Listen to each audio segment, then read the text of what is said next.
ಶಾಲಾ ಬಸ್ ಹಾಗೂ ಸಾರಿಗೆ ಬಸ್ ನಡುವೆ ಭೀಕರ ಅಪಘಾತ ಸಂಭವಿಸಿದ್ದು 3 ಮಕ್ಕಳ ಸ್ಥಿತಿ ಗಂಭೀರವಾಗಿದೆ ಎನ್ನುವಂತಹ ಮಾಹಿತಿ ಲಭ್ಯವಾಗ್ತಾ ಇದೆ. ಸ್ಕೂಲ್ ಬಸ್ ಹಾಗೂ ಸಾರಿಗೆ ಬಸ್ ನಡುವೆ ನಡೆದಂತಹ ಭೀಕರ ಅಪಘಾತ ಇದು ರಾಯಚೂರಿನ ಮಾನ್ವಿ ತಾಲೂಕಿನ ಕಪ್ಪಗಲ್ ಬಳಿ ಆಗಿರುವಂತದ್ದು. ಸ್ಕೂಲ್ ಬಸ್ನಲ್ಲಿದ್ದ 22 ಮಕ್ಕಳಿಗೆ ಗಾಯವಾಗಿದೆ. 3ರ ಸ್ಥಿತಿ ಗಂಭೀರವಾಗಿದೆ.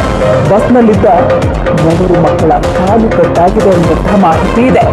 ಸ್ಕೂಲ್ ಬಸ್ ಹಾಗೂ ಸಾರಿಗೆ ಬಸ್ನ ನಡುವೆ ಸಂಭವಿಸಿದಂತಹ ಭೀಕರ ಅಪಘಾತ ಯಾವಾಗಾಗಿದ್ದು, ಸದ್ಯ ಗಾಯಾಳು ಮಕ್ಕಳ ಸ್ಥಿತಿ ಹೇಗಿದೆ, ಇದೆಲ್ಲದರ ಬಗ್ಗೆ ಇನ್ನಷ್ಟೇ ನಾವು ಮಾಹಿತಿಯನ್ನ ಪಡೆದುಕೊಳ್ಬೇಕಾಗಿದೆ. ದೃಶ್ಯದಲ್ಲಿ ಗಮನಿಸ್ತಾ ಇದ್ದೀರಿ ಪರಿಸ್ಥಿತಿಯ ಉದ್ವಿಗ್ನತೆಯನ್ನ. ಈ ದೃಶ್ಯ ನೋಡಿದ್ರೆ ಖಂಡಿತ ಗೊತ್ತಾಗುತ್ತೆ. ಸಾರಿಗೆ ಬಸ್ ಹಾಗೂ ಸ್ಕೂಲ್ ಬಸ್ ನಡುವೆ ಆಗಿರುವಂತಹ ಅಪಘಾತ ಇದು. ನೀವು ಆ ದೃಶ್ಯದಲ್ಲಿ ಗಮನಿಸ್ತಾ ಇದ್ದೀರಿ. ಅಲ್ಲೊಂದು ಸಾರಿಗೆ ಬಸ್ ಇದೆ, ಒಂದಷ್ಟು ಆಂಬ್ಯುಲೆನ್ಸ್ ಗಳಿದ್ದಾವೆ, ಜೊತೆಗೆ ಒಂದು ಜೆಸಿಬಿ ಕೂಡ ಇದೆ, ಮಗದೊಂದು ಕಡೆ ಸ್ಕೂಲ್ ಬಸ್. ಅಲ್ಲೇ ಇರುವಂತಹ ಸಾರ್ವಜನಿಕರು ಅಪಘಾತದ ಸಂದರ್ಭದಲ್ಲಿ ನೆರೆದಿದ್ದಾರೆ. ಆ ಕ್ಷಣಕ್ಕೆ ಮಕ್ಕಳನ್ನ ಆಸ್ಪತ್ರೆಗೆ ಸಾಗಿಸುವಂತ ನಿಟ್ಟಿನಲ್ಲಿ ಸ್ಥಳೀಯರು ಕೂಡ ಸಹಕಾರವನ್ನ ನೀಡಿದ್ದಾರೆ. 32 ಮಕ್ಕಳ ಪೈಕಿ 18 ಮಕ್ಕಳಿಗೆ ರಿಮ್ಸ್ನಲ್ಲಿ ಚಿಕಿತ್ಸೆಯನ್ನ ನೀಡಲಾಗ್ತಾ ಇದೆ. ಉಳಿದ 14 ಮಕ್ಕಳಿಗೆ ಖಾಸಗಿ ಆಸ್ಪತ್ರೆಯಲ್ಲಿ ಚಿಕಿತ್ಸೆಯನ್ನ ನೀಡಲಾಗ್ತಾ ಇದೆ. ಈ ಪೈಕಿ 3 ಮಕ್ಕಳ ಸ್ಥಿತಿ ಕೊಂಚ ಚಿಂತಾಜನಕ ಅನ್ನುವಂತಹ ಸದ್ಯದ ಮಾಹಿತಿ ಇದೆ. ಕಪಕಲ್ನಿಂದ ಮಾನ್ವಿ ಕಡೆ ಹೊರಟಿತ್ತು ಆ ಸ್ಕೂಲ್ ಬಸ್. ಮಾನ್ವಿ ಪೊಲೀಸ್ ಠಾಣಾ ವ್ಯಾಪ್ತಿಯಲ್ಲಿ ಘಟನೆ ನಡೆದಿದೆ. ಆದ್ರೆ ಅಪಘಾತಕ್ಕೆ ಕಾರಣ ಏನು ಅನ್ನೋದು ಬಹಳ ಮುಖ್ಯ.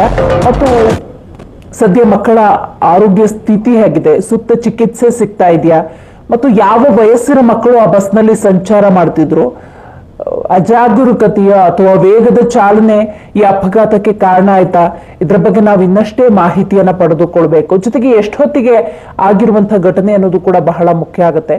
ನೋಡಿ, 32 ಮಕ್ಕಳ ಪೈಕಿ 18 ಮಕ್ಕಳಿಗೆ ರಿಮ್ಸ್ನಲ್ಲಿ ಚಿಕಿತ್ಸೆ, ಉಳಿದ 14 ಮಕ್ಕಳಿಗೆ ಖಾಸಗಿ ಆಸ್ಪತ್ರೆಯಲ್ಲಿ ಚಿಕಿತ್ಸೆಯನ್ನ ನೀಡಲಾಗ್ತಾ ಇದೆ. ಅದರಲ್ಲೂ 3 ಮಕ್ಕಳ ಸ್ಥಿತಿ ಗಂಭೀರವಾಗಿದೆ ಎನ್ನುವಂತಹ ಮಾಹಿತಿ ಇದೆ. ಆ ಭೀಕರತೆಯನ್ನ ನೀವು ಗಮನಿಸಬಹುದು. ಆ ಸ್ಕೂಲ್ ಬಸ್ನ ಮುಂಭಾಗ ಕೊಂಚ ಜಖಮಾದ ಕಾಣ್ತಾ ಇದೆ. ಮತ್ತೊಂದು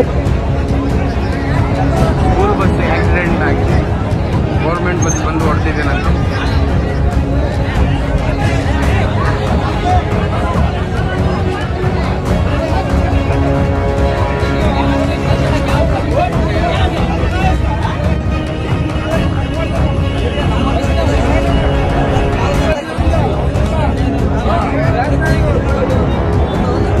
ಈ ಬಸ್ಸಿನವ್ರು ಜಾಸ್ತಿ ಜಂಪ್